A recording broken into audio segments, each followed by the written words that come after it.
Bismillahirrahmanirrahim. Assalamualaikum warahmatullahi wabarakatuh. Apa kabar anak-anak ibu? Ibu doakan semoga anak-anak ibu yang soleh dan soleha menjadi anak yang cerdas, berakhlak mulia, dan tetap dalam lindungan Allah Subhanahu wa Ta'ala. Nah, anak-anak ibu, pada hari ini materi kita tentang pendidikan agama Islam dan budi pekerti kelas 2 SD bab 4 yang judulnya Alhamdulillah aku bisa sholat. Sebelum memulai pelajaran, terlebih dahulu kita membaca doa. A'udzu billahi minasy syaithanir rajim. Bismillahirrahmanirrahim. Raditu billahi rabba wa bil islami dina wa bi Muhammadin nabiyyan wa rasula. Rabbi zidni ilman warzuqni fahma. Sadaqallahul azim. Anak-anak ibu, adapun tujuan pembelajaran kita yaitu melalui penerapan model pembelajaran Make a Match peserta didik mampu. Yang pertama, menjalankan sholat dengan tertib. Kedua, menunjukkan sikap disiplin sebagai implementasi dari pemahaman tata cara sholat dan bacaannya dengan tepat. Yang ketiga, menjelaskan ketentuan sholat fardu dengan benar. Yang keempat, mempraktekkan sholat fardu dengan baik dan benar. Nah, anak-anak ibu, itu adalah tujuan pembelajaran kita pada hari ini. Salat adalah ibadah yang dikerjakan, yaitu berupa bacaan dan gerakan. Dimulai. Anak-anak ibu, sudah pernahkah melaksanakan sholat? Nah, sholat apa saja yang sudah pernah kalian kerjakan? Dan apa-apa saja waktu sholat yang anak-anak ibu kerjakan? Dan berapa rakaatnya?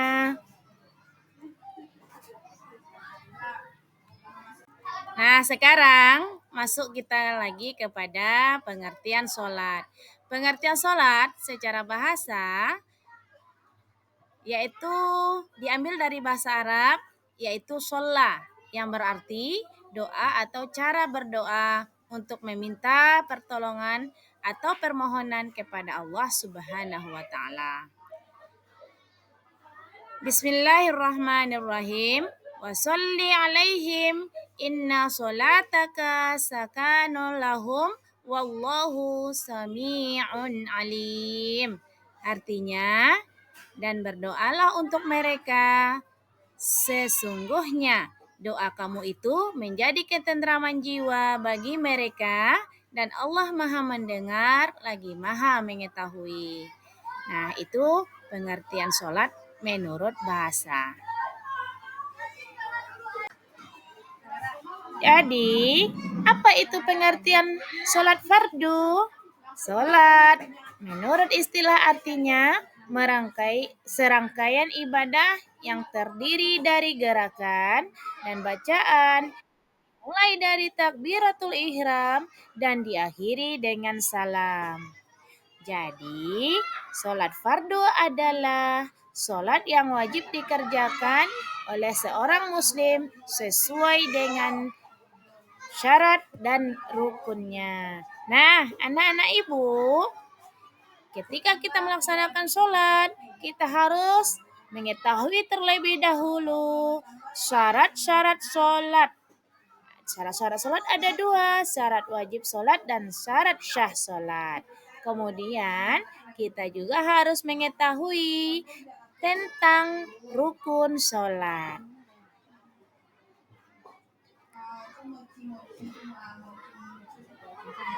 Nah, anak ibu semuanya.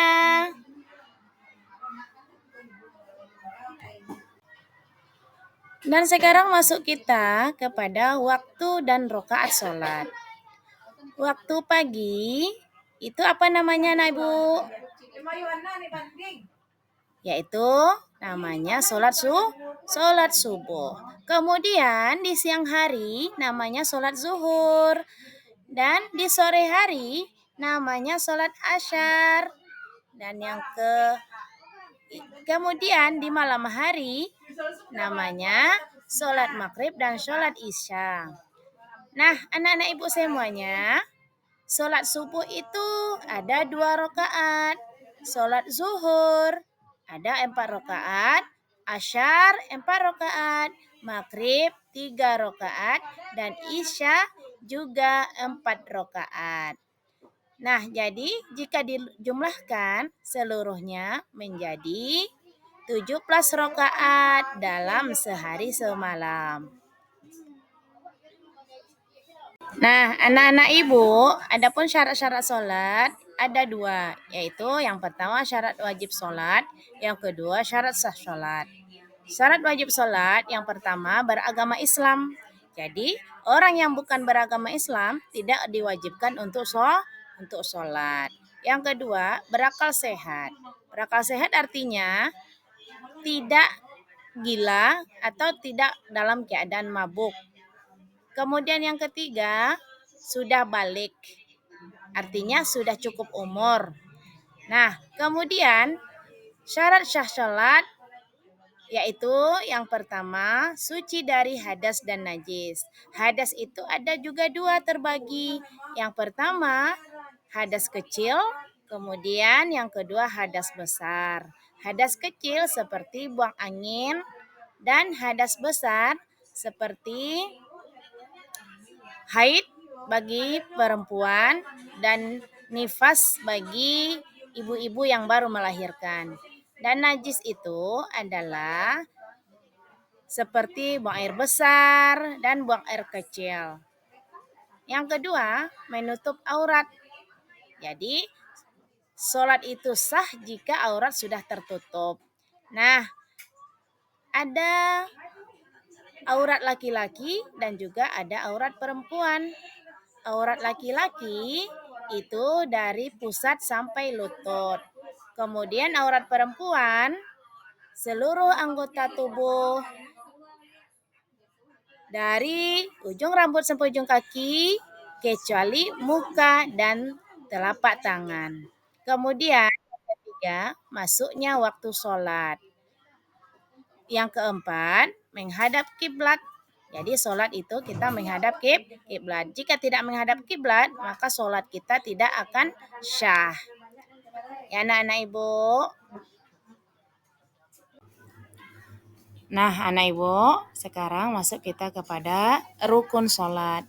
Rukun sholat yang pertama adalah niat. Yang kedua, berdiri bagi yang mampu. Yang ketiga, takbiratul ihram. Yang keempat, membaca surat Al-Fatihah. Yang kelima, rukuk dengan tumak ninah.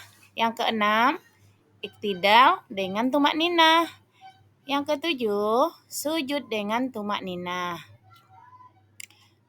Yang kedelapan, duduk di antara 2 sujud dengan tumak ninah. Yang 9, duduk tasyahud akhir. Yang 10, membaca bacaan tasyahud akhir. 11, membaca sholawat Nabi. Yang 12, mengucapkan salam. Kemudian yang ke-13, secara berurutan atau tertib. Nah, jadi anak ibu, 13 ini adalah termasuk ke dalam rukun sholat. Ada tadi di sana tumak ninah. Apakah anak-anak ibu tahu apa itu arti tumak ninah? Tumak ninah itu artinya berdiam sejenak. Nah, kemudian semuanya rukun dan syarat itu harus dengan tertib, artinya berurutan. Sekarang masuk kita kepada sunat sholat. Yang pertama, mengangkat kedua tangan ketika takbiratul ihram.